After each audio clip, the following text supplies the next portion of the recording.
As I continue to grow as a woodworker, I'll often try to build furniture or cabinet pieces that incorporate new techniques and methods. I like to challenge myself by doing something I've never done before. In this case, I'm building a drop leaf side table as a gift from my mother-in-law. The drop leaves will have a roll joint. When the drop leaf is extended, this joint makes a tight, well-supported connection, while in the down position, the roll joint makes an appealing roundover that conceals the hinges and transitions well into the center portion of the tabletop.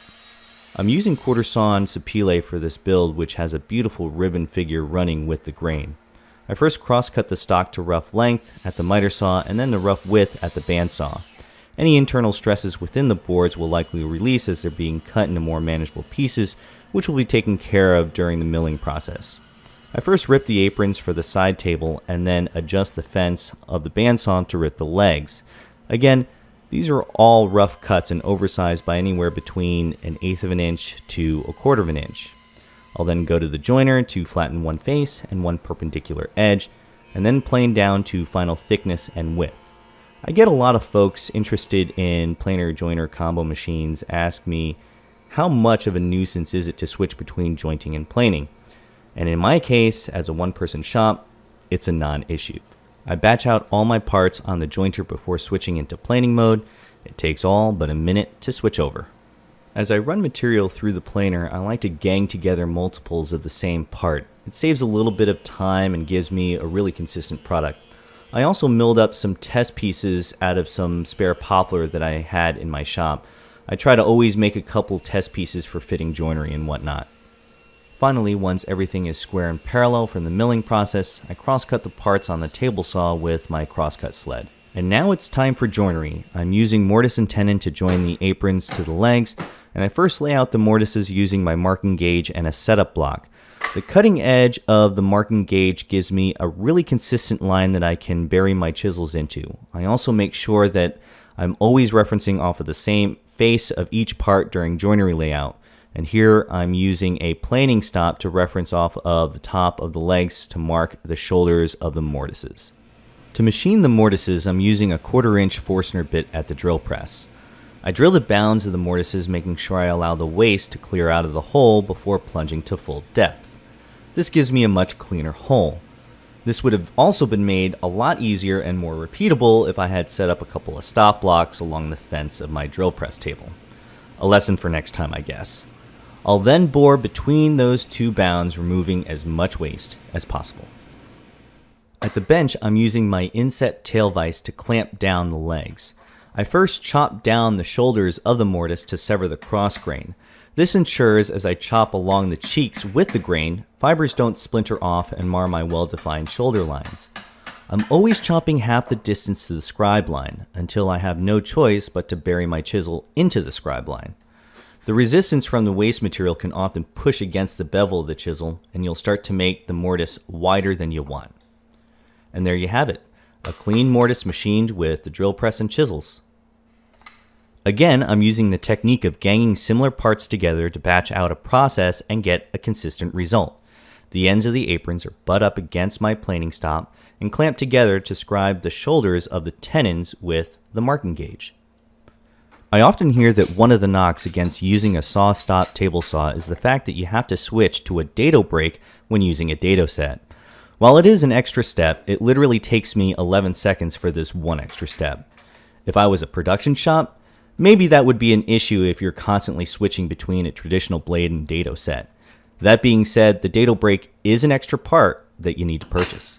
To cut the tenons, I'm using a dado stack sized to 3/4 of an inch and set to a height of 3/8 of an inch. While my tenons are 7/8 of an inch long, there's no need for me to cut them in a single pass.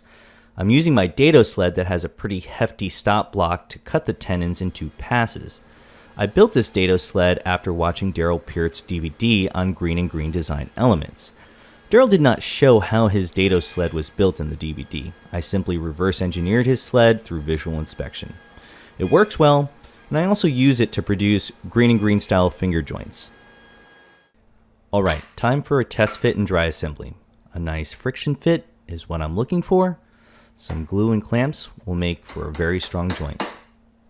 You probably noticed that the legs seem long for a side table. I purposely kept them long because I wanted to fit them accordingly to the brass square tapered cup casters that I used from House of Antique Hardware. Once I figured out how much the legs needed to be recessed into the cup casters, I cut the legs down to size and applied a 4-sided taper. I'm using a shop-made tapering jig that I built years ago from an article in Fine Woodworking magazine. The jig rides along the table saw fence with a cleat that's captured within a bracket. I first line up the tapers for the 2 adjacent tapered sides and clamp it down for the cut. For the remaining 2 tapered sides, I need to double the angle of the fence. Finally, I need to machine the secondary taper to fit the cup casters onto the legs. This is best done at the bench with a block plane. Just slowly remove material on all 4 sides until you get a nice friction fit. The cup casters are a nice functional touch, and the brass contrasts well with the sapele. Next, I started working on the drop leaf tabletop. I laid out the configuration for the tabletop and glued up the center panel off camera. In order to produce the rule joint, I used a matched set of router bits that consists of a filleted roundover and cove bit. I first machined the filleted roundover on the center panel. Even though these are top bearing bits, I used the router fence aligned with the bearing for additional support along the edge of the workpiece. I also used these stock guides made by GSM to keep the workpiece flat on the router table and tight against the fence. I'm taking multiple passes to cut this edge profile, incrementally increasing the bit height after each pass to ensure a clean, chatter-free, tear-out-free end product. The same process is done with the cove portion of the drop leaves, taking multiple passes and incrementally increasing the bit height after each pass. Once the rule joint profiles are cut, I need to machine the hinge mortises. I'm using Rockler's drop leaf hinges for shaped edges. In order for them to work properly, the center of the hinge knuckle needs to be mortised and centered on the fillet of the rule joint. To do this, I made a template that routes both the mortise for the hinge leaves and the knuckle. I first aligned the template with the drop leaf crease and placed a knuckle spacer within the template. I used a 3/8 inch router bushing and 1/4 inch mortising bit to route the channel for the hinge knuckle. Once that was done, I could remove the knuckle spacer, and using a bottom bearing pattern bit, I routed out the mortise for the hinge leaves. I used the template again to establish the corners with a chisel and then removed the template to complete the cleanup process.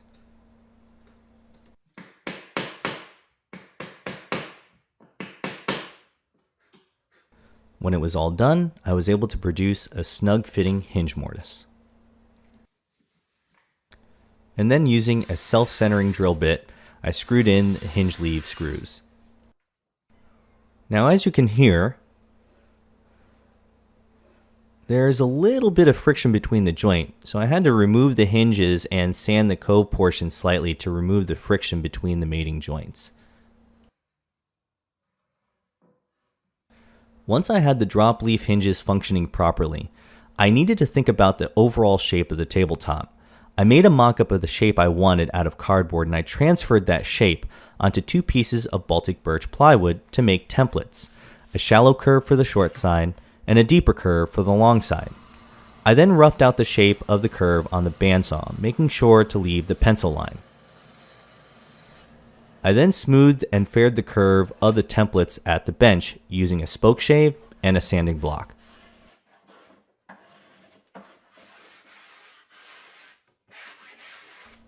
I transferred the curve onto my tabletop with the hinges still attached to the drop leaves.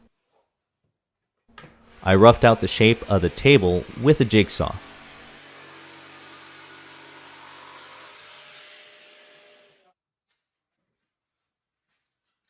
I then used the template to pattern route a thumbnail edge profile on the router table. For the long side, I double stick taped an extra strip behind the template to keep the drop leaves from moving during the routing operation. This was a pretty hefty bit, so I turned down my router motor speed and took multiple small passes until the full profile was machined.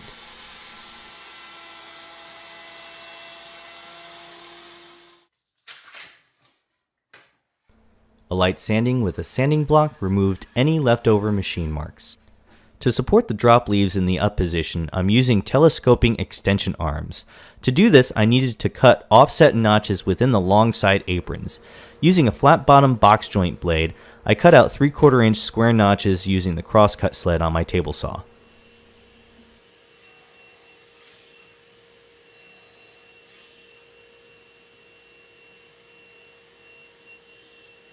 Before I could install the extension arms, I used a flush mount drill bit to install the skirt washers to the aprons. The skirt washers allow the tabletop to expand and contract with seasonal changes while still keeping it attached to the aprons.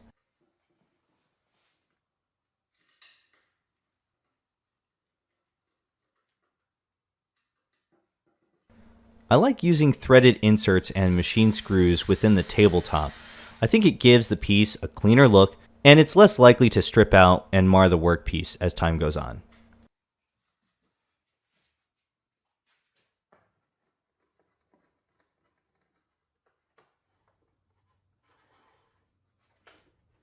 To keep the extension arms in line, I need to make a bracket. Again, I'm back at the crosscut sled on my table saw with a flat bottom box joint blade.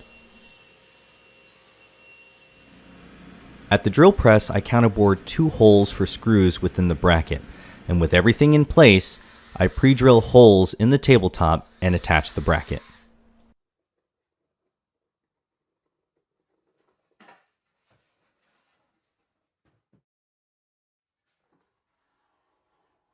There are 2 more things left to do before I can sand and apply finish, and that's to apply the brass insert knobs and pull stops on the extension arms. To make the wooden plugs within the insert knobs, I'm using a tapered plug cutter on the drill press.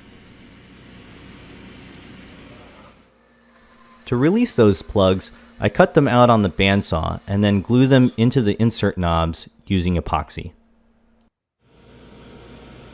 To shape the plugs, I use a rasp, sandpaper, and 4/0 steel wool to polish on the drill press.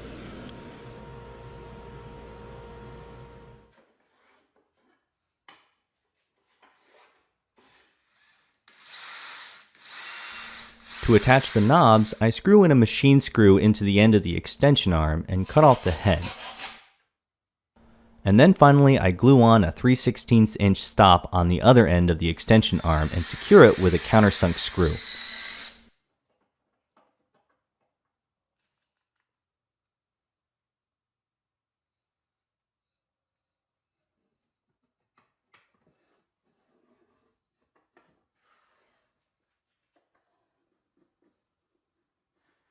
Now it's time to apply finish. I sanded everything down to 220 grit with my orbital sander and lightly broke the edges with a soft sanding block. You really don't need to see me sanding. I'm sure at this point you're already falling asleep. With the tenons taped off and everything disassembled, I apply a waterborne reactive sealer called Hydrolacquer Plus.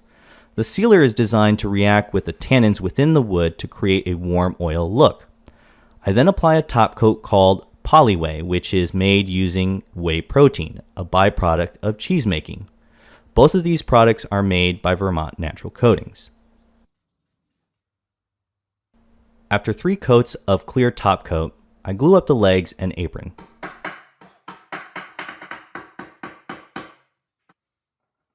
Next, I reassemble the leaves, and then drill and screw the cup casters. Finally, I install the extension arm and reattach the tabletop to the apron. There you have it, a drop leaf table with tapered legs and brass casters. Thanks for watching.